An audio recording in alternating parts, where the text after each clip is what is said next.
What's up, guys? Keyshawn Chia here, back at you with another alternate universe What If. And this will be part 6 of What If Deku was a Incubus. Alright? I said it right, alright? Since y'all keep want to correct me. Which, he's an Incubus, not a Succubus, alright? So, this will be part 6 of What If Deku was Incubus. Now, I'm just gonna do a quick recap, and then we're gonna get with the new stuff. And this will be a 18 plus, so this will be extra detailed and a lot of sex. Depends on how this goes. Oh, hold on. Oop. There. All right. No interruptions. Let's get this started with the quick recap. So where we last pretty much left off, Deku pretty much had his fight with Stain, with female Stain, and you could say pretty much one things led to another and they had sex, and pretty much Deku got female Stain pregnant. Now, as that is happening, pretty much Deku, disappeared, got out of there, pretending like he was hurt, but left Stain a note saying if he got her pregnant, make sure to call this number. Now, pretty much, after that, Deku was sent off to the hospital. And his daughter Hope was healing him, uh, the best of her can, but Deku was prolonging it, but he let her heal completely, and he asked everybody to get out and told All-For-One and All Might, both females, that he pretty much got Stain pregnant and had sex with her, which they pretty much told him like next time if you want to do something, make sure to bring them with him. Which Deku is taking what the hell, but he says alright. Now, since that quick recap is over, let's go with the new parts. Now, Deku still in the hospital, sleeping. He starts to dream. Now, as he's dreaming, he begins to, like, you could say his dream is seeing to the future. Now, he's seeing in the future that his wife, All-For-One, is getting mind controlled and used against her will to pretty much attack him. And Shigaraki is pretty much laughing, saying that this is going to be the end for you, Deku. Oh, sorry. It pretty much shoots a spear at Deku and hit him in the heart. Not killing him, but Deku pretty much closes his eyes and wakes back up. Well, pretty much wakes back up. No, he wakes up and he noticed that he feels horns on his head, saying, "What the hell?" Now this is where he calls his mom, and after walking out the hospital, calling his mom, asking him, like, is it normal for him to grow horns? Now, she's saying yes. You're about that age to fully develop into an incubus. I mean, you're full unlock your true potential of incubus, which she's explaining that horns is in tradition to be a part of him, which Deku is saying, huh, I see. Now, this is where Deku is walking to his house, and he's completely thinking about, like, the whole situation. About the whole, like, fight and stuff, and how the Nomus is created, and trying to figure out who is the person really creating the Nomus and making them into that. Now, this is where Deku is at his house. Well, gets in his house and sits down on the couch. Now, Inko pretty much is sitting beside him and watching TV and pretty much giving him a conversation, saying, "So, son, have you got it? Is there anything else you want to tell me?" Which Deku looks and says, "No, not particularly." And this is where Inko says, "Okay, well, I'll start first. You got another person pregnant, let me guess." Which Deku says, "How do you know that?" Which she says, "I didn't know. I just wanted to see your reaction. So you did get another girl pregnant." Which Deku says, "I cannot explain." Now, Inko is saying, "So what, you're just gonna get the whole world of female girls pregnant?" Which Deku says, "I might so," making a smirk, which Inko says, alright, just make sure to take care of your children." Which Deku says, "I will," and pretty much hugs his mom. Now, this is where the school is calling well, the school is pretty much calling and saying that they're going on a camping trip. Going on a camping trip. And pretty much hold on. Okay, sorry, my bad. Had to get that yawn out, my bad. Been doing a lot of stuff. And also in this hot desert of a house of mine. But let's continue. Pretty much Deku is uh in his classroom, heading to his school and heading into his classroom, which everybody's sitting there and, and saying, "Oh, hey Deku," and stuff. The Kotori. Now, this is where uh, the teacher explained that they're going on a camping trip, and they're going to have fun and stuff, which everybody's excited and stuff, and all that stuff. And Deku is coolly excited, but he gets a text message, or you could say a text message from the Halo Killer saying that she's pregnant, and also another text is him saying that she's pregnant too, which Deku's saying, "Oh boy." Now, this is where he could say gets up and begins to go. And say he has to go somewhere. Now, as he's heading out the building, this is where Stain comes and pretty much runs at him and kisses him. You could say tongue kisses him, saying that she's glad that she can see him again. Now, she's pretty much telling him that she has a child, she has a baby, growing, and we're gonna say Stain's stomach is pretty big, and Deku was saying, huh, and they begin to have their walk, which as everybody's getting happy and going to their dorms again, they're packing stuff ready. Deku already got his stuff. Well, already have, like, you could say a clone packing up the stuff. Now, Deku's walking the same, shopping with her and stuff, and also getting her stuff, which Stain's saying, ain't you have to worry about the school? Which Deku says, oh, don't worry, I have a clone. And they begins to continue eating and talking. Now, Stain, she's pretty much saying that she has her dream and she still is gonna follow it, which Deku says, listen, I'm not gonna let you pretty much kill people, but you could just beat the shit out of me. Can you just do that for me? Which she says, okay, I can do that for you. Instead of killing them, I beat the shit out of you. That's when Deku says, alright. Now, this where Stain says, can we have a round two? Since we last left off, which Deku says, maybe later. And begins to get up and, get going. Now, Deku switch places with the clone and is on the bus now. And no one doesn't notice that Deku switched places with the clone. Now, this is where you could say everybody decided talking on the bus and stuff, and they all head off. Now everybody's looking saying, what the hell? This looks like a dead zone, which two heroes comes in and begins to explain their situation and stuff, and everybody realizes that this is not a camping ship, this is a training ship, and begins to try to run. But this is where the cat girl destroys the things. Everybody falls down, except for Deku. He pretty much begins to float. Well, start to float down. Pretty much relaxing. Now, as Deku's landing nice and gently, this is where, the creature comes out and everybody does their thing. Deku pretty much looks at the creature and says, and dead, and you're dead. And snaps his finger pretty much. The creatures, all their hearts pretty much gets erased and they die. Start falling down. Now Deku was walking out the forest pretty relaxed while everybody else is ripping all hearts and stuff. Now this is where the teachers are all saying, welcome to training camp. This is where y'all gonna improve our quirks and evolve. And all the students are in class when they're saying, except for Deku, he's saying, oh well. Now, as those couple weeks is going, everybody's training their quirk and stuff, trying to do their potential and all that stuff.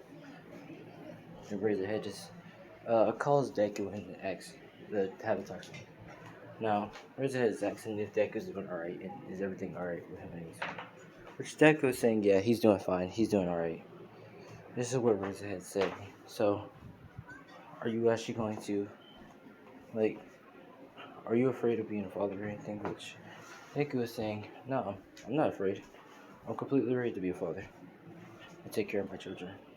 Which raises his head and saying, huh, so you really are prepared to be a father? Which Deku smiles and says, yeah. Which raises his head, looks up his head and says, alright, well, then you better stay alive then. And Deku says, you bet. Now they head back and they continue doing that training and stuff.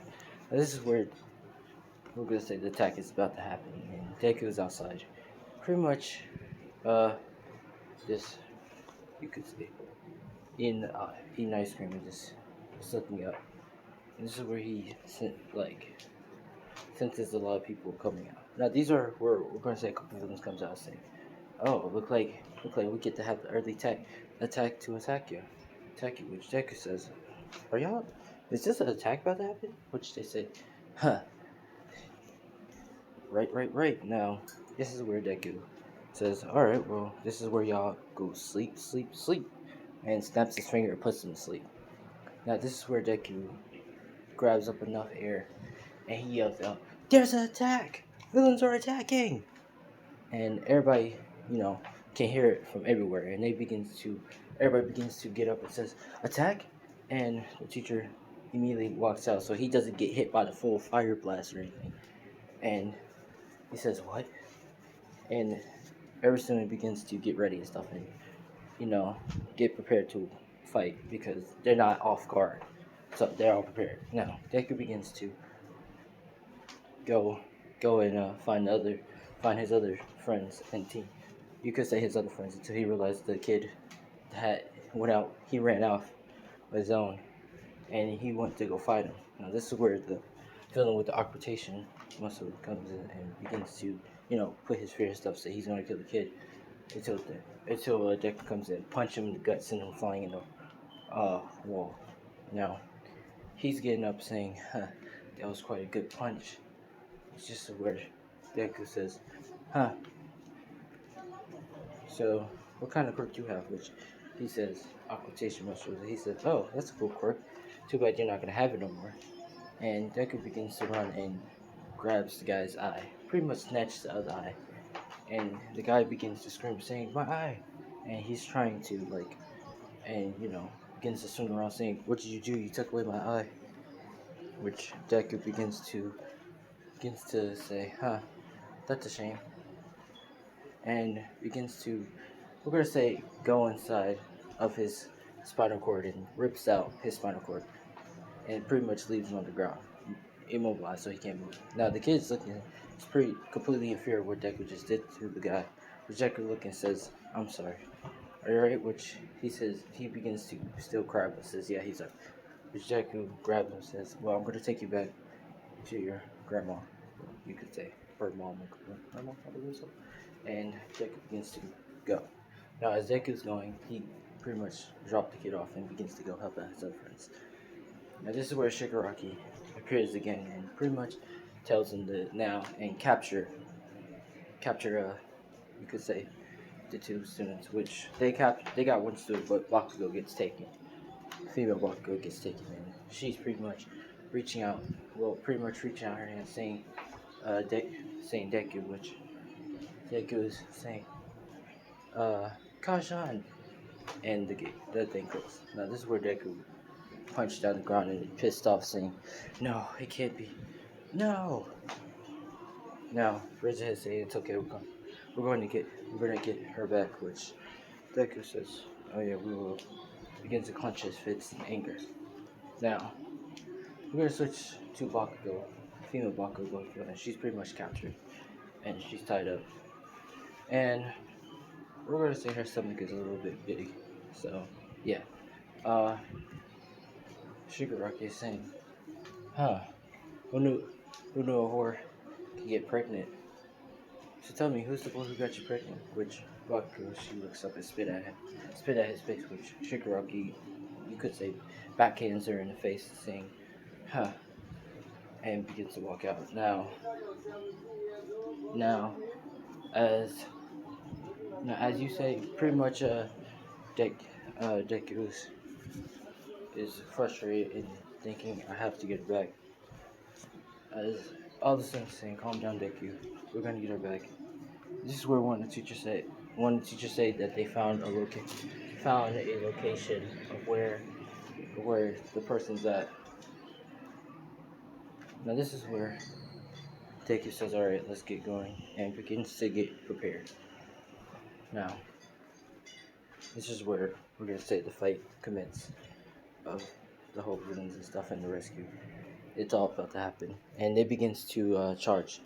Now the students are pretty much doing their thing and trying to go get Fima Bako and rescue her, while Deku's there too, going to help. And they're pretty much, defeating villains and stuff from left to right. And this is where Deku finds the same where Fima Bako is at. And she's pretty much looking up and saying, "Deku, you're here," which Deku runs in and pretty much cuts her free, and she runs and hugs Deku, pretty much kissing him, saying, "I thought you wouldn't. I thought, like, I'm glad that you came to rescue me," which Deku says is alright. Pretty much picks her up and begins to, get going. Now, as Deku gets her in a safe location, she tells back her to go somewhere to be safe, while he helps out. All Might. Now, as he's going help All Might, this is where, as he sees All For One. She's pretty much under mind control, which All Might saying, "What happened to you? Why?" Which she's pretty much just lifting up her hands and shooting like projectile beams and like weapons, projectiles at hers, at Deku and stuff. Which that's not All For One, female All For One. She's pretty much under, you could say, hypnotizing thing, or pretty much she has like a collar on her neck, so she's pretty much getting controlled by that. Now, Deku realized that this is the same thing that happened in his dream. He's saying, "Okay, I already know what happened next. This is where I get hit in the heart and I pretty much die. But I think I know what's the difference here. She's getting controlled." Now this is where he sees the ankle bracelet and the neck bracelet, and he begins to charge. Now this is where All For One is throwing spears and stuff, and this is where it hits one at Deku. It hits him in the heart. Now this is where Hope, Galaxy, and also Dream saw the whole thing and saying no, dad, saying no, dad, and also even Deku or Mizuku, they realized that their father just pretty much got killed. To Deku, he looks up and grabs the bracelet and rips it, pretty much setting her free. Which is where All For One, she's holding her neck saying, "Shigaraki, you dare do this to me?" Which she looks back and sees Deku on the ground, pretty much, you could say down on the ground, laying there, you could say with his eyes closed, with the spear in his heart. Now, as she's pretty much seeing that what she had done, she's crying and saying, "Shigaraki will pay for this," and begins to attack Shigaraki. Now Shigaraki is pretty much asking for help until his servant, teleports him out of there. But his servant gets killed in the process, so Shigaraki survives, and everybody else escapes, but except for the servant, he gets killed. Now, this is where All For One goes back in. She pretty much takes off her mask and begins to cry, saying, "Thank you, it's all my fault. I should have." Which we switch to Deku, and Deku is pretty much looking around saying, "Where the hell am I?" And this is where he meets Kishan and Chia, which he's saying, Kishan saying, "Have a seat, Deku." Which Deku is saying, "Where am I?" Now this is where Kishan is saying, "Well, you pretty much got clapped. You could say killed, but you did stop the whole chaos from happening." Now Deku is pretty much asking, what does he do now since he's dead? Which Kishan smiles and says, "Well, you don't do nothing. You're not dead. You're not dead for now. I'm just came here to talk to you to say that you did a good job and keep up the good work. And also, try not to not get a lot of girls pregnant, because your pull-out game is kind of weak." Which Deku wakes back up, and he looks around and he sees his daughter. Hope, healing him, including Eve. Now, they're both crying and hugging him, saying that our power worked together, and everybody's excited and happy that Deku's stuff, including all the people and stuff. Now, this is where we're gonna say some of the villains got captured and arrested and stuff, and thrown in jail.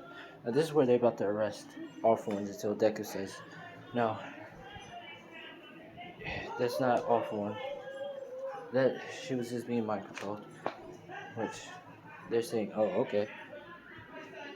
And Deku is pretty much smiling and happy. Now, this is where they're all taking Deku to the hospital. He's pretty much smiling, saying that that was the most toughest fight he ever had, and they're all like, happy and stuff. Saying, as Deku's getting relief from the thing and walking home, this is where his kids is walking home and all friends walking home too, and it begins to talk and stuff. Now, as they're all talking, they begin to say that that's not going to be the end for Shigaraki and them. There's going to be more bad guys and villains and stuff, which Deku says, "It's okay. I'm going to be strong enough to protect everybody, including y'all," which they begins to smile and says, "Okay."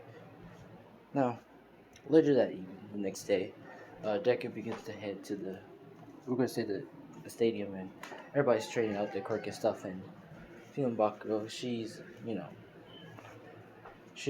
pretty much is smiling, throwing a explosion, saying, "I can't wait to, test out my quirk and stuff." And we're gonna say Deku's holding holding Bakugo's baby, and saying, "Yeah, indeed." And the baby's pretty much happy. So now Razorhead says, "Can I hold the child?" Which Deku says, "Of course." And Razorhead smiling, saying, "Huh." And this is where Bakugo accidentally she throws a big explosion. It's going at All Might. It's about to hit her until Deku jumps in and does like a backflip kick and destroys it with his legs, saying, "Huh, I look like I can use my legs and hands." Which All Might, she smiles and says, "Huh." Now this is part 6 of What If Deku was an Incubus. All right, was a male Incubus. I hope y'all guys enjoy. I hope y'all guys like it. I didn't add some sex scenes, I'm sorry, but maybe in a new video. But I'm Keishan Chia. Thanks for watching, and peace out.